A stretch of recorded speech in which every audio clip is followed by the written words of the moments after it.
I'm going to be talking about decoding the logic of the vice presidency. The advancement from director to VP is a migration in how you think, in what you're accountable for, and how well you can hold authority without collapsing the wealth ecosystem around you. Because the moment you try to advance to VP by becoming a super director, working harder, managing more people, working harder to make sure things are operationally sound, then the more you will burn yourself out and still not necessarily be considered for VP candidacy. Why? Because you're optimizing for a role that you are meant to be outgrowing. And that's why it is about becoming a different kind of leader altogether. And to guide this transformation, I'm going to be sharing my S.C.A.L.E framework. The S.C.A.L.E framework are the operating laws to help you stop thinking like the department head and to start thinking like an officer of the company. Let's dive in. We're discussing one of the most difficult transitions in the corporate hierarchy. And most directors get stuck here because they're addicted to operational control. And they believe that their value comes from having their hands on the wheel. The problem with that is that the VP role is not about control. It's about capital allocation and greater strategic leverage. Because let's face it, as a VP, the company does not need you to be operationally excellent. They do need you to become better at valuation. The first operating law of my S.C.A.L.E framework starts with the letter S, and S is system authority. VPs are selected to govern systems, not to supervise work.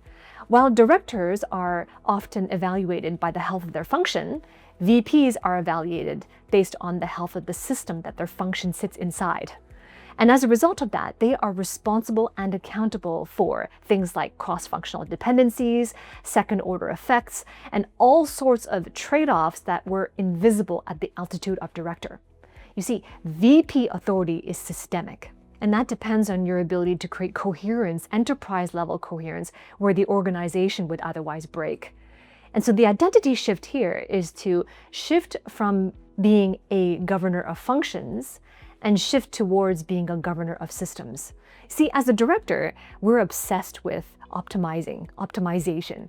We want to know, how do we make this thing work faster? How do we cut on costs?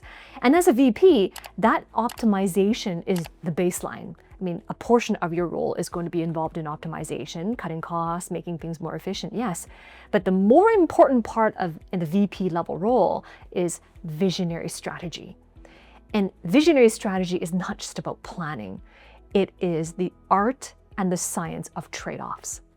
The next operating law in my S.C.A.L.E framework starts with the letter C, and C is to create commercial value.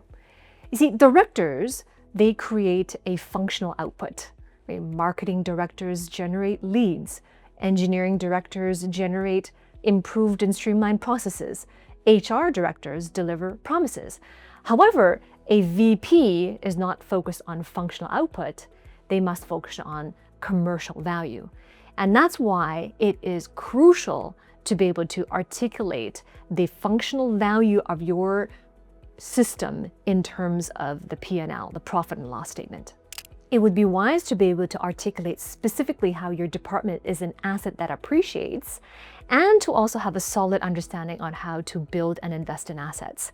I always say that the way that you handle your expenses and your finances in your personal life is going to be a mirror and a reflection how you do that in your business. And if in your personal life that you are risk adverse, you're unwilling to invest in yourself, you don't see yourself as an asset, and you have a scarcity mindset about money because you're focused on expenses, then that risk aversion and that inability and that lack of experience in investing in yourself and other assets will reflect in your personal life. And as a result of that, you will not have built out the emotional and the intellectual fortitude to know how to do that at the VP level. Right? You must be able to articulate and know exactly how your decisions are going to directly affect EBITDA. And if you're unable to understand that, then you're not ready for the VP title. So it really is a mirror of personal finances, your personal reviews and reflections and beliefs about money and wealth. That personal reflection is mirrored in how you make business decisions as well. One of the most valuable skill assets that you can be investing in is becoming commercially bilingual so that you can own the enterprise narrative. I mean, you already speak the technical language. And a lot of clients that I work with, they tell me, I don't have I have confidence when I'm speaking to my direct reports or my peers or on the technical things that along my expertise, no problem. But do you speak the language of business? Because you see, as a director, you can advance and you can excel just by having operational excellence. But as a VP, it's only a baseline. You need to be able to create resonance and to create coherence across leaders who have competing priorities. If one of your professional goals is to make that advancement from director to VP, and you realize that developing that bilingualism and the vernacular of business language is something that you have not yet developed, then I invite you into my signature mentorship program, Master Accelerator.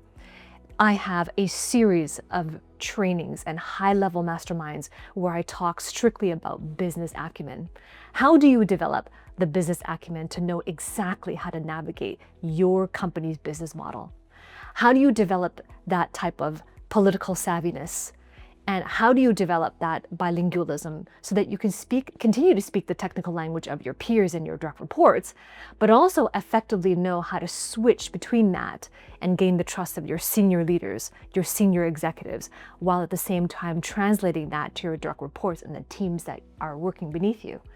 And moreover, how do you ensure that when you are sharing ideas and you're getting that buy-in, that you're effectively translating it into the language of the P&L?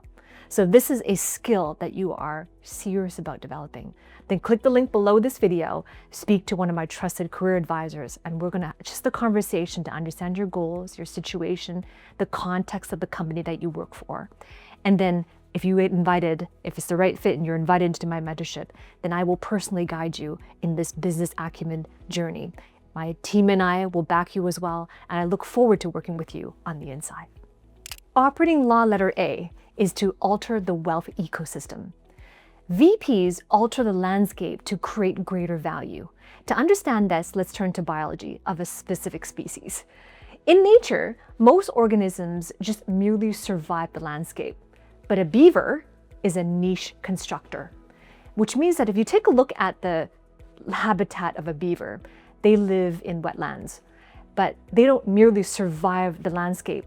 They alter their environment around them to build these deep water ponds.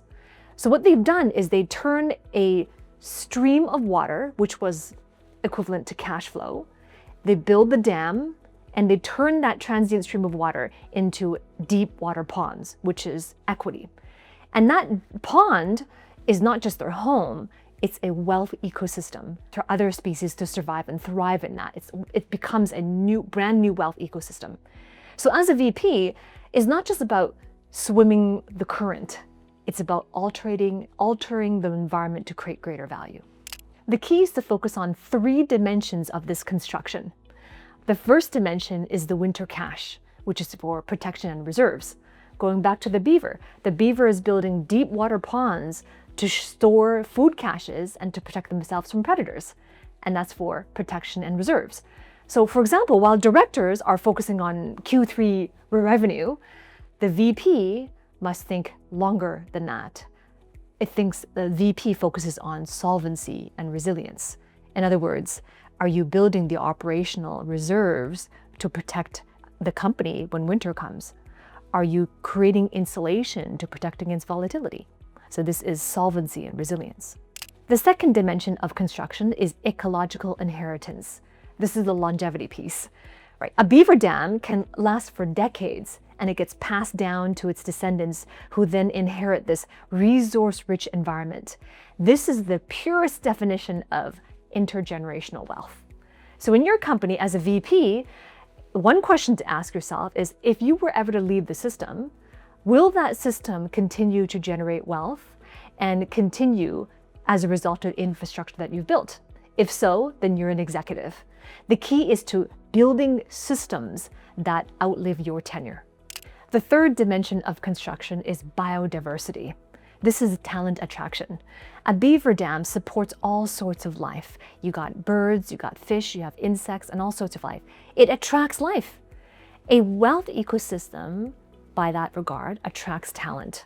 So the question to ask yourself as a VP is, does the culture and the structure you've built attract top performers, attract top talent?